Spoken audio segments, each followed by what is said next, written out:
Lasing putso na, ma'am. Nagayat ni Tad nga anak ko, ma'am, ang pagkunaan.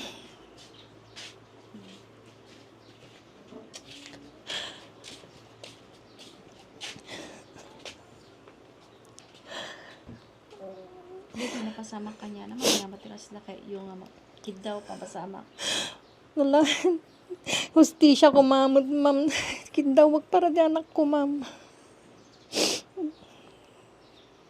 Daytoy ti kalikagom ti pamilya. Kalpasan ang napaltupaltugan ti 35 ti tawen na a barangay Tanod ani Chris Edward Telledo III iti sitio Pikpikaw nangubungan San Juan Abra pasado alas 9 idi rabii. Istorya ti ina ti biktima, malay medikal man idi nagpakada ti biktima iti inaudi akabsat na nga agturong iti nasao a lugar.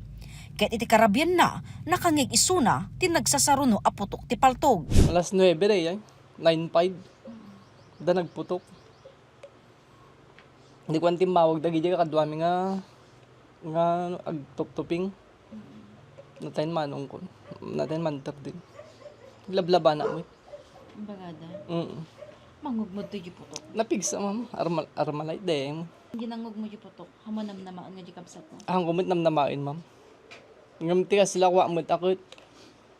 Idta parparte natin na panana ginuman.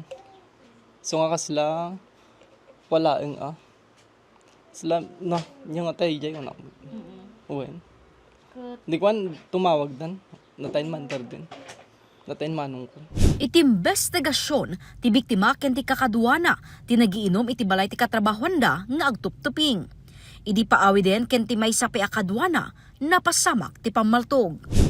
Kalpasan na nagpakada dito duwa handa pa lang nakadayo ijay igit ti kalsada itamat nga pinaltogan nagijay mapati nga suspect sa ako ma'am. Nagkalubon na sir. Haan ma'am saggay sada Posible met a pinadaanan ti suspect ti biktima iti kalsada. Pasar ti investigasyon dito mismo iti nagpestuan dito suspect. Direkta nga makita na nga ro ti nagpestuan nga nagiinom dito biktima. Ta segon ti pulisya dito nga parte ket nasipnget idi rabii.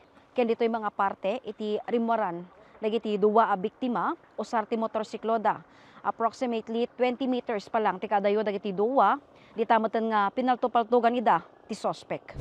Nagsagaba ni Telledo ti tama ti bala ti paltog iti ulo na. Idinto dapis ti takyag ti sinagaba ti kaduana. Naitaray da iti ospital ngem dead on arrival ni Telledo.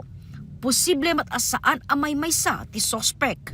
possible ma'am ta dayjay nga kinaado iti spent shell uno kapsula nga kun natayo nga na recover iti soko. Mabalimmet nga da lookout na nga kadwa na metla nga emexit kalpasan ti insidente. Rumrumar ani Telledo ti ponterya ti suspect ken nairaman ti pamaltog ti kaduana a nagawid. Ti presumption mi nga nagkandak iti investigation nila ang Chris Edward iti mapapati nga target da tani daytoy Nelson asidagpay mismo di ayan ti nagpestuan ti perpetrator. Na-recover ti crime scene ti 17 abasyo ti bala ti M16. Borbor chamet iti pamilya Telledo ti panakatay ti biktima. Malinis si manong ko. Tano, daw man nakarkariri na dapat nagjijanlad to naging inom. So nga sila malinis si konsensya na so nga okay lang so na mapa nagpa-share. Tam muna awan kariri na siya. Agtultuloy tinununeg ng investigasyon ti pulisya para iti panakabigbig ti kangrunan ang motibo ken pakabigbigan ti suspect. Jessica Boreta, Balitang, Solid North.